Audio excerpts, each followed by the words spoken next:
Guys, আজকে হবে আমাদের বাড়িতে চিকেন। তো তার জন্য আমি সব কিছু কাটাকুটি করেছি। এগুলো এখানে আদা, রসুন, পেঁয়াজ, টমেটো সব কিছু আমি কেটেছি। আর এটা হলো চিকেন। দাঁড়াও, তোমাদেরকে চিকেনটা দেখাই। এই যে এটা হলো চিকেন। তো আজকে রান্না করবে দিদি, আর আমি সব কিছু ওকে হেল্প করে দিয়েছি। তো একেবারে কমপ্লিট হলে তারপরে তোমাদেরকে দেখাচ্ছি। আজকে হবে আমাদের বাড়িতে লুচি আর মাংস।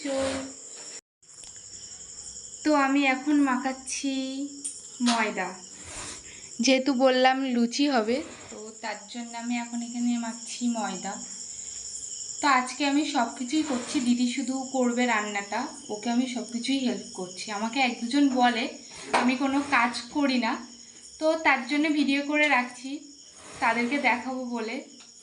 তোমরাও দেখো। তো চলো এটা পুরো মাখিয়ে, আর এখানে দিদি দিয়ে দিচ্ছে তেল।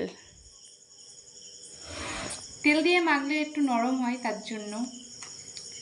তো চলো। তারপর দিদি এখানে কড়া বসিয়ে দিয়েছে রান্নার জন্য। পাকায় রান্না করছে, ও পাকায় রান্না করতে খুবই ভালোবাসে। তো গাইস, এখানে দিদি আবার আমাকে কষা মাংস দিয়েছে। এই যে কষা মাংস। কে কি তোমরা কষা মাংস খেতে ভালোবাসো অবশ্যই বলো। এই যে। তো গাইস, ফাইনালি আমাদের চিকেন কমপ্লিট।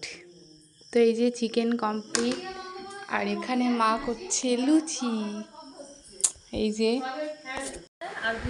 তো ফাইনালি আমাদের লুচি আর চিকেন কষা কমপ্লিট।